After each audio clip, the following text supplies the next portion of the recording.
Mike Pompeo is speaking now. Let's listen in. Consideration. The agreements to which we enter must serve American interests, and countries must be held accountable when they break the rules. For years, Russia has violated the terms of the Intermediate Range Nuclear Forces Treaty without remorse. To this day, Russia remains in material breach of its treaty obligations not to produce, possess, or flight test a ground-launched intermediate-range cruise missile system with a range between 500 and 5,500 kilometers. In spite of this violation, for almost 6 years, the United States has gone to tremendous lengths to preserve this agreement and ensure security for our people, our allies, and our partners. We have raised Russia's noncompliance with Russian officials, including at the highest levels of government, more than 30 times. Yet Russia continues to deny that its missile system is noncompliant and violates the treaty. Russia's violation puts millions of Europeans and Americans at greater risk. It aims to put the United States at a military disadvantage, and it undercuts the chances of moving our bilateral relationship in a better direction. It's our duty to respond appropriately. When an agreement is so brazenly disregarded and our security is so openly threatened, we must respond. We did that last December when the United States, with strong support from all of our NATO allies, formally declared Russia in material breach of the treaty. I also then provided notice that unless Russia returned to full and verifiable compliance within 60 days, we would suspend our obligation under that treaty. We provided Russia an ample window of time to mend its ways and for Russia to honor its commitment.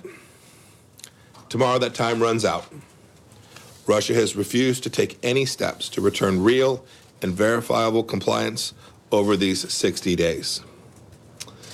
The United States will therefore suspend its obligations under the INF Treaty effective February 2nd. We will provide Russia and the other treaty parties with formal notice that the United States is withdrawing from the INF Treaty effective in 6 months, pursuant to Article 15 of the treaty.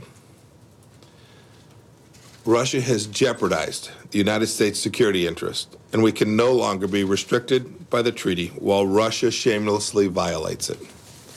If Russia does not return to full and verifiable compliance with the treaty within this 6-month period, by verifiably destroying its INF violating missiles, their launchers, and associated equipment, the treaty will terminate. Before I close, I want to give a special thanks to our NATO allies who have stood with us in our mission to uphold the rule of law and protect our people. Their solidarity reflects the historical strength and unity of the NATO alliance. Their support is good for our shared security. It's good for transatlantic unity, and it's good for international peace and security. President Trump is grateful for all that you have done. The United States is hopeful that we can put our relationship with Russia back on a better footing. But the onus is on Russia to change course from a pattern of destabilizing activity, not just on this issue, but on many others as well. The United States stands ready to engage with Russia on arms control negotiations that advance U.S. and allied and partner security and are verifiable and enforceable. Must also include all the partners. They must all responsibly comply with their obligations. As we remain hopeful of a fundamental shift in Russia's posture, the United States will continue to do what is best for our people and those of our allies. I'm happy to take a couple of questions this morning. Reuters, Leslie Rotten. Thank you. Good morning, Mr. Secretary. Hi, Leslie. Mr. Secretary, one of the big things that everyone's worried about is that this could eventually spark an arms race.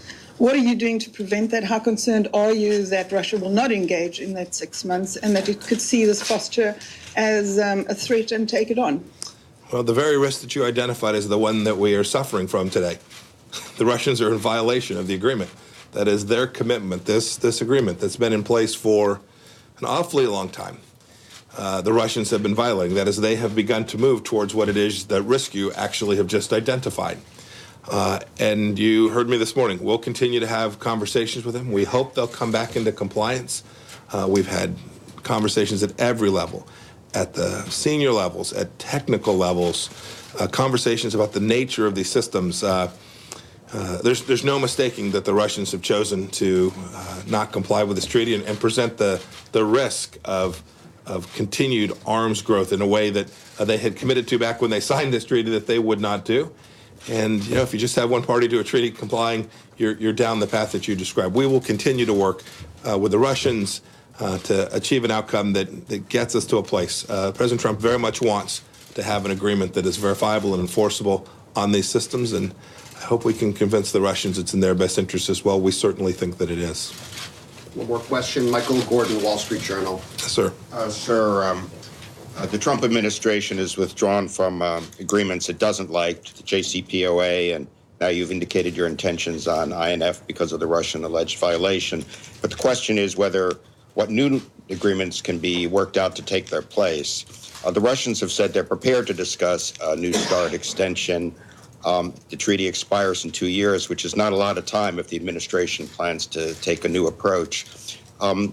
When will the United States be prepared to discuss the future of strategic arms control, and what is your vision of how to go about limiting or reducing the world's most dangerous arms? Yeah, these are incredibly important questions. I would wager to say that President Trump has put this risk of proliferation as his highest American national security interest. And we're endeavoring to do everything we can to ensure that the risks of proliferation, the increase in these massively destructive weapon systems is diminished. But my God, it does no good to sign an agreement if a party's not going to comply with it. The piece of paper, if it's not being complied with, doesn't reduce the risk. It doesn't take down that threat to the people around the world. The INF document today is being violated by the Russians. That is the very agreement that they signed up for. We didn't force them into the agreement. They decided this was in their best interest. They've now decided it's not in their best interest to comply with that agreement. So we are prepared to enter into negotiations on these complex arms control issues all around the world, including conversations about the renewal of other arms control agreements as we move forward. But make no mistake about President Trump's mission set. President Trump's mission set is to make sure that any agreement that we entered into has America's best interest. That is, it protects the American people, protects our allies around the world as well, and has provisions that other countries are both capable and willing to comply with and allow us to verify that they have complied with those agreements. Absent that, it's just sitting around a table talking. It is incredibly important that we make sure that the provisions of these agreements are enforceable and verifiable. And that's our aim. That's our aim in every set of important arms control discussions that this administration will engage in.